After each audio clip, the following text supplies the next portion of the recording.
ਵਾਹਿਗੁਰੂ ਜੀ ਕਾ ਖਾਲਸਾ ਵਾਹਿਗੁਰੂ ਜੀ ਕੀ ਫਤਿਹ। ਇੱਕ ਮਾਨਤਾ ਅਨੁਸਾਰ ਸੈਣ ਭਗਤ ਜੀ ਦਾ ਜਨਮ 15ਵੀਂ ਸਦੀ ਦੇ ਅੱਧ ਵਿੱਚ ਹੋਇਆ। ਮਹਾਨ ਕੋਸ਼ ਅਨੁਸਾਰ ਆਪ ਬਾਂਦਨਗੜ ਦੇ ਰਾਜਾ ਰਾਮ ਦੇ ਨਾਈ ਸਨ।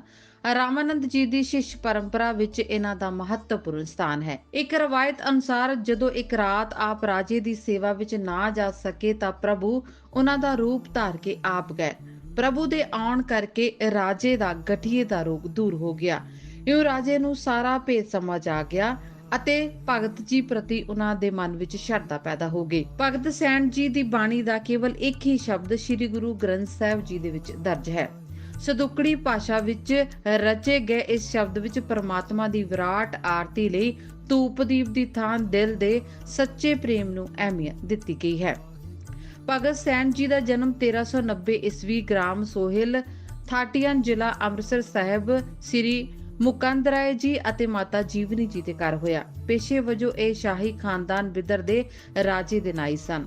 ਇਹਨਾਂ ਦੇ ਆਤਮਿਕ ਗੁਰੂ ਕਬੀਰ ਜੀ, ਰਵਿਦਾਸ ਜੀ ਅਤੇ ਸੰਤ ਗਿਆਨੇਸ਼ਵਰ ਜੀ ਸਨ। ਇਹਨਾਂ ਦੀ ਪਤਨੀ ਦਾ ਨਾਮ ਸੁਲੱਖਣੀ ਜੀ ਸੀ। ਸ੍ਰੀ ਗੁਰੂ ਗ੍ਰੰਥ ਸਾਹਿਬ ਵਿੱਚ 695 ਅੰਕ ਤੇ ਇਹਨਾਂ ਦਾ ਇੱਕ ਸ਼ਬਦ ਰਾਗ ਤਨਾਸਰੀ ਦੇ ਵਿੱਚ ਦਰਜ ਹੈ। ਇਹਨਾਂ ਦੇ ਬਾਰੇ ਭਾਈ ਗੁਰਦਾਸ ਜੀ ਫਰਮਾਉਂਦੇ ਹਨ ਕਿ ਭਗਤਾਂ ਦੀ ਵਡਿਆਈ ਬੇਅੰਤ ਹੈ।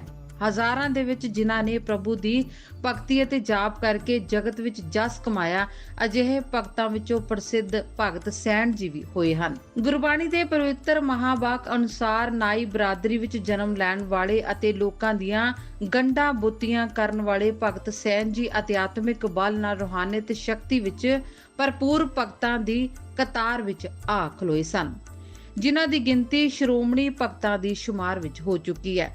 ਸੈਣ ਨਾਈ ਬੁਤਕਾਰੀਆਂ ਉਹ ਕਰ ਕਰ ਸੁਣੀਆਂ, ਹਿਰਦੇ ਵਸਿਆ ਪਾਰ ਬ੍ਰਹਮ ਭਗਤਾ ਮੈਂ ਗਣਿਆ। ਭਗਤ ਸ਼੍ਰੀ ਸੈਣ ਜੀ ਇੱਕ ਜੀਵਨ ਗਾਥਾ ਅਨੁਸਾਰ ਜਦੋਂ ਉਹ ਰਾਜੇ ਦੀ ਨੌਕਰੀ ਕਰਦੇ ਸਨ, ਰੋਜ਼ ਰਾਤ ਨੂੰ ਮਾਲਿਸ਼ ਕਰਨ ਲਈ ਰਾਤਰੀ ਸਮੇਂ ਜਾਇਆ ਕਰਦੇ ਸਨ। ਇੱਕ ਦਿਨ ਰਾਜ ਮਹਿਲ ਵਿੱਚ ਜਾਣ ਸਮੇਂ ਸ਼੍ਰੀ ਸੈਣ ਜੀ ਸਾਧੂ ਮੰਡਲੀ ਮਿਲੀ, ਜਿਨ੍ਹਾਂ ਦੀ ਪੂਰੀ ਰਾਤ ਕੀਰਤਨ ਕਰਨ ਦੀ ਸਲਾਹ ਸੀ। ਉਹ ਸਾਧੂਆਂ ਨੂੰ ਨਾਲ ਲੈ ਕੇ ਆਪਣੇ ਘਰ ਚਲੇ ਗਏ।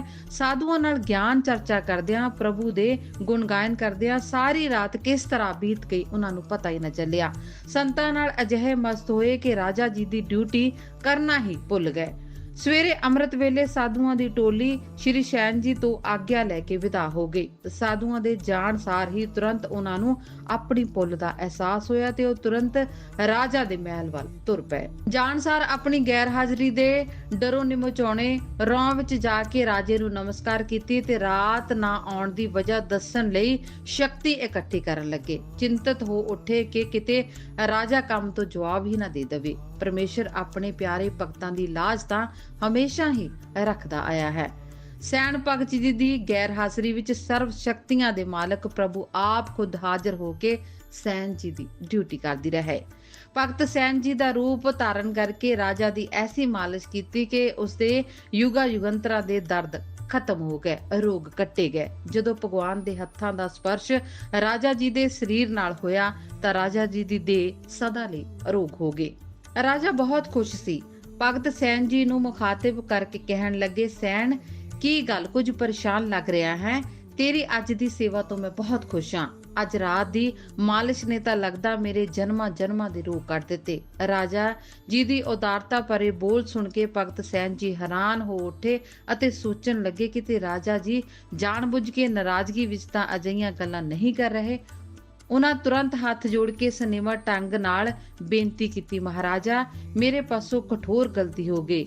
ਰਾਤ ਨੂੰ ਮੈਂ ਆਪ ਜੀ ਦੀ ਸੇਵਾ ਵਿੱਚ ਹਾਜ਼ਰ ਨਹੀਂ ਹੋ ਸਕਿਆ। ਮੈਨੂੰ ਖਿਮਾ ਕਰ ਦਿਓ। ਅੱਗੇ ਤੋਂ ਅਜਿਹੀ ਭੁੱਲ ਨਹੀਂ ਕਰਾਂਗਾ। ਰਾਜੇ ਨੇ ਫਿਰ ਆਪਣੀ ਗੱਲ ਦੁਹਰਾਈ। ਗੱਲ ਸੁਣ ਕੇ ਭਗਤ ਸੈਣ ਜੀ ਸੋਚੀ ਪੈ ਗਏ। ਮੈਂ ਆਇਆ ਤਾਂ ਨਹੀਂ ਸੀ, ਫਿਰ ਉਹ ਕੌਣ ਸੀ ਜੋ ਮੇਰੀ ਥਾਂ ਰਾਜਾ ਦੀ ਖਿਦਮਤਗਾਰੀ ਕਰਦਾ ਰਿਹਾ? ਹਿੰਮਤ ਕਰਕੇ ਬੋਲ ਪਏ, ਰਾਜਾ ਜੀ ਮੈਂ ਸੱਚ ਕਹਿੰਦਾ ਹਾਂ, ਮੈਂ ਰਾਤ ਨਹੀਂ ਆਇਆ। ਜਦੋਂ ਮੈਂ ਤੁਹਾਡੇ ਵੱਲ ਆ ਰਿਹਾ ਸਾਂ ਤਾਂ ਸਾਧੂ ਸੰਤਾਂ ਦੀ ਇੱਕ ਟੋਲੀ ਮੈਨੂੰ ਮਿਲ ਗਈ। ਮੈਂ ਉਹਨਾਂ ਨੂੰ ਆਪਣੇ ਘਰ ਲੈ ਗਿਆ ਤੇ ਸਾਰੀ ਰਾਤ ਅਸੀਂ ਭਜਨ ਕੀਰਤਨ ਦੇ ਵਿੱਚ ਸਮਾਂ ਬਤੀਤ ਕਰ ਦਿੱਤਾ। ਬੇਸ਼ੱਕ ਆਪ ਕਿਸੇ ਸੇਵਾਦਾਰ ਨੂੰ ਭੇਜ ਕੇ ਪਤਾ ਕਰਾ ਲਓ। ਰਾਜਾ ਬਹੁਤ ਹੈਰਾਨ ਹੋਇਆ। ਉਸ ਨੂੰ ਗਿਆਨ ਹੋ ਗਿਆ ਕਿ ਸੈਣ ਇੱਕ ਪਹੁੰਚਿਆ ਹੋਇਆ ਭਗਤ ਹੈ, ਜਿਸ ਦੀ ਲਾਜ ਰੱਖਣ ਵਾਸਤੇ ਭਗਵਾਨ ਖੁਦ ਅਰਸ਼ਾਂ ਤੋਂ ਉਤਰ ਕੇ ਆਇਆ ਤੇ ਮੇਰੀ ਸੇਵਾ ਕੀਤੀ। ਰਾਜੇ ਨੇ ਸਤਿਕਾਰ ਵਜੋਂ ਤੁਰੰਤ ਆਪਣੇ ਗਲੇ ਦੀ ਸੋਨੇ ਦੀ ਜੰਜੀਰੀ ਲਾ ਕੇ ਭਗਤ ਸੈਨ ਜੀ ਨੂੰ ਪਹਿਨਾ ਦਿੱਤੀ ਤੇ ਉੱਚਾ ਰੁਤਬਾ ਦੇ ਕੇ ਆਪਣੇ ਪਾਸ ਸਦਾ ਦੇ ਲਈ ਹੀ ਭਗਤ ਸੈਨ ਜੀ ਨੂੰ ਰੱਖ ਲਿਆ। ਇਸ ਗਾਥਾ ਦੀ ਪ੍ਰੋੜਤਾ ਰੂਹਾਨੀ ਜਗਤ ਦੀ ਸਰਮੋਰ ਸ਼ਖਸੀਅਤ ਅਤੇ ਮਹਾਨ ਵਿਦਵਾਨ ਭਾਈ ਗੁਰਦਾਸ ਜੀ ਨੇ ਵੀ ਆਪਣੇ ਉਚਾਰਨ ਵਿੱਚ ਇੱਕ ਪੌੜੀ ਦੇ ਵਿੱਚ ਬਿਆਨ ਕੀਤੀ ਹੈ।